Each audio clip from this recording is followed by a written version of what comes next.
Я создал свой театр 35 лет назад, в период, когда советская система, цензура практически не давала возможности для создания чего-то нового, авторского. Но между тем мне удалось создать театр, который своим искусством, своим репертуаром, своей художественной направленностью был абсолютно отличен от того канона такого советского балета, который существовал. Конечно, было непростое время для выживания этого театра, для утверждения его творческого стиля, но нам это удалось. Удалось это потому, что была очень большая популярность среди зрителей, большая любовь, и это, конечно, не дало возможность, так сказать, как бы закрыть наш театр, сделать невозможным его существование. И мне удалось создать в тот период репертуар на музыку, которая была запрещена в Советском Союзе. Это музыка Pink Floyd, допустим, музыка Маклафлина, Рик Уэйкмана. Это музыка, которая практически не существовала тогда. Она была только, так знаете, в каких-то частных коллекциях. Но между тем она была, так сказать, стала музыкой моих спектаклей. Эти спектакли шли по всему Советскому Союзу. Это был большой успех. В период перестройки, конечно, все поменялось, и мы получили творческую свободу, но с творческой свободой пришла и, конечно, экономическая, так сказать, проблема, потому что мы практически потеряли финансирование государства, и тот экономический хаос, который тогда случился, он, конечно, создал большие проблемы, потому что, с одной стороны, была свобода и творчества, свобода выезда из Советского Союза, чем воспользуются очень многие артисты. И поэтому стала проблема сохранения именно театра как творческой организации.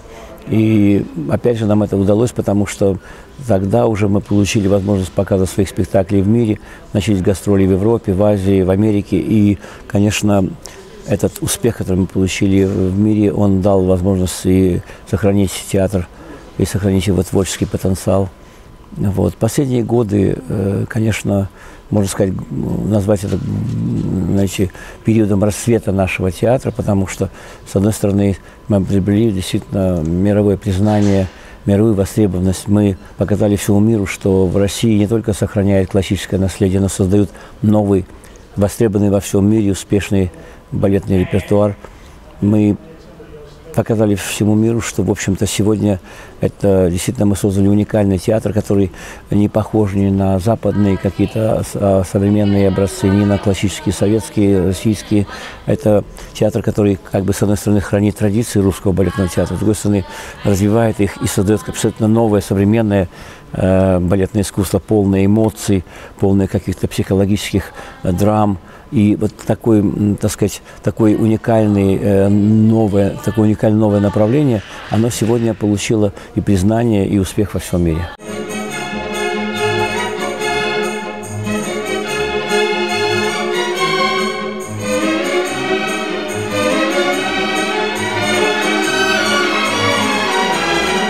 У вас не было такого желания тогда, в то время, тоже как бы вот покинуть страну? И почему вот вы остались в России? Были трудности, конечно, были периоды, когда просто было такое ощущение, что просто меня заставят это сделать. Тем более мне открыто это предлагали. Вот. Но у меня всегда было желание именно сохранить свой театр именно в Петербурге, даже не в России, а в Петербурге, потому что для меня этот город очень важен. Для меня важна та креативная, так сказать, среда, в которой я живу. У меня очень важна та духовная среда, в которой я живу, та культура, в которой я вырос и которая близка мне. То есть для меня, как для художника, очень важно жить и творить в том мире, в который мне близок по духу, по своему менталитету, по культуре. Поэтому для меня город Петербург – это то место, в котором я всегда хотел жить и работать. И, в общем-то, Бог сохранил меня и мой театр именно в этом городе. Поэтому вопрос как бы эмиграции как бы не стоял. И я очень рад, что мне именно удалось остаться, сохранить мой театр в Петербурге. И сегодня показывать наше современное русское искусство во всем мире. У вас есть еще такие, помимо проекты, как Академия? Академия танца, которую мы откроем в будущем году. Это школа балетная, но уникальная, универсальная. Государство строит нам эту балетную школу. Это будет огромное, так сказать, здание, 14 балетных залов, спортивные залы, бассейн, условия для такого творческого, интеллектуального развития детей. Более того, мы будем создавать новую систему обучения, в которой соединит в себе и классическую русскую систему, западную современную систему, и те достижения спорта, которые сегодня развивают, так сказать, человеческое тело, дает ему возможность каких-то новых технических, так сказать, ну, как бы я бы сказал, даже каких-то рекордов. То, что не знало балетное тело до этого периода. То есть мы будем стараться сделать таких, знаете, подготовить таких универсальных артистов, которые смогут реализовать любую фантазию хореографа. Также мы работаем сейчас над проектом «Дворец танца». «Дворец танца» – это новый театр, который будет создан только для танцевального искусства, в котором будут как бы представлены разные направления русского балета, и классическое, и современное. И еще третье направление – это как бы балет будущего, где будет, так сказать, экспериментальная труппа, которая будет заниматься именно поисками новых идей, новых форм.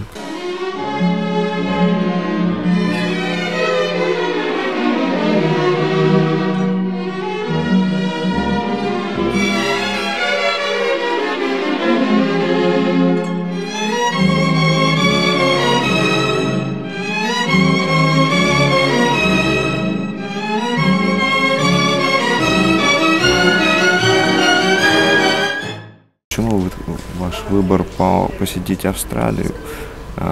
Почему именно сюда, в эту страну вы решили приехать? Знаете, мы были уже в Европе, в Азии, в Америке, в Африке. Вот пятый континент, Австралию, мы, к сожалению, вот никак не могли посетить. Мы очень благодарны нашим друзьям, импресарио, которые, так сказать, помогли нам, именно впервые помогли нам пересечь, так сказать, океаны, моря, понимаете, и приехать в Австралию, чтобы показать здесь свое искусство. Вот такой длительный перелет, он никак не сказался, так скажем, на вашей вот группе, на труппе? Наши импресарио, они подумали о том, чтобы труппа должна адаптироваться, и поэтому приехали за 2-3 дня раньше в Австралию для того, чтобы адаптироваться во времени, в новой обстановке. Условия в Капитал-театре прекрасные, возможности для того, чтобы показать настоящее высокое искусство есть. Две такие постановки, как Анна Каренина и Чайковский. И у вас такое событие, как 35 лет вашему театру. Анна Каренина и Чайковский – это два спектакля, которые именно как-то очень как бы точно определяют стиль нашего театра, да? Стиль открытых эмоций, стиль большого театрального перформанса, понимаете? Сегодня все знают, что очень много компаний, современных компаний, которые показывают такую, знаете, абстрактные композиции на малочисленных артистов, и которые как бы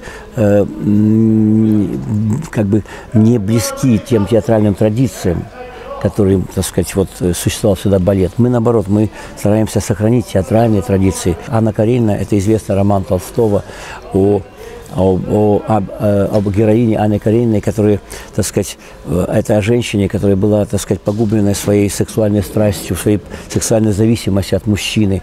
И эта страсть, это та сила, разрушительная страсть, которая ее заставила бросить ребенка, разрушить семью. Вот я показываю ту силу, ту разрушительную черную силу страсти, женской страсти, которая, в общем, с одной стороны, она дает какой-то невероятный, так сказать, подъем эмоциональный, с другой стороны, является очень разрушительной силой. Также второй балет Чайковский, тоже балет о страстях, потому что Чайковский был великий композитор, но меня всегда удивляло, почему столь успешный композитор пишет трагическую музыку. И когда я узнал, погрузился в мир его личной драмы, я просто был поражен, как с каким трагизмом воспринимал Чайковский свою как бы сексуальную, так сказать, свою индивидуальность. В этот трагизм мне хотелось запечатлеть в его, так сказать, истории его жизни, тайны его жизни и тайны его смерти. И вот этот спектакль как бы посвящен тоже страсти человеческой, но страсти гения. Вот, поэтому, мне кажется, эти два спектакля, они наиболее ярко отражают как бы стилистику нашего театра и то, что отличает наш театр от других театров. То есть это открытая эмоциональность, это сказать, спектакли, театральные зрелища, это перформансы, которые увлекают тысячи зрителей в свою, так сказать, эмоциональную ауру и делают эти тысячи зрителей участниками, сопереживающими того, что делается на сцене. В этом есть, ну, как бы индивидуальность нашего театра, и именно это есть, дает ему такую востребованность в мире. В ваших постановках пишут довольно-таки так неоднозначно, да? А как вы вот лично реагируете на это? Высокое искусство, настоящее искусство, оно не может, так сказать, быть однозначно, понимаете, воспринято, потому что это именно то высокое искусство, которое далеко не все могут принять. Многие мои гениальные предшественники также воспринимались критиками абсолютно неординарно и неоднозначно, потому что однозначно воспринимается уже только то, что потом по истечению времени становится классикой. А живое искусство, оно всегда воспринимается не одинаково и неординарно. Есть люди, которые способны и понять, и принять это. А есть люди, которые просто еще находятся в зависимости от своих каких-то пристрастий, своих каких-то, знаете, уже, ну, как бы увлечений. Поэтому оно, я так скажу, что мое искусство для всех зрителей, но не для всех критиков. Расскажите немножко про ваш коллектив. Есть ли у вас там как звезды? Ну, наш театр отличается от других еще театров тем, что в нашем театре работает 55 молодых, красивых, очень высоких, талантливых артистов. Не боюсь это слова, потому что многие критики в Америке и в Европе отмечают, что это одна из самых красивых, самых высоких и самых талантливых труп в мире. Потому что в нашем театре нужно обладать не только высокой техникой, понимаете, техникой танца, но еще быть актером. Потому что для того, чтобы танцевать роли Анны Каренина или Чайковского, нужно быть не только танцовщиком, нужно быть актером, который через тело может выразить, так сказать, и передать такой психологизм внутреннего мира человека, да. Поэтому это особо одаренные люди, которые могут через тело выразить эмоцию духа. Вот, поэтому труппа, конечно, уникальна в этом отношении. Но и, вот, допустим, в этом году, год 35-летия нашего театра, за полгода прошедшие, мы показывали свое искусство в Пекине, в Нью-Йорке, в Берлине, в Лондоне, в Милане, в Москве. И вот мы приехали в Сидней. Значит, это говорит о том, что эта труппа востребована в мире. Это говорит о том, что эта труппа действительно сегодня привлекает зрителей и привлекает, так сказать, импресарио для того, чтобы как можно больше представить наше искусство в мире.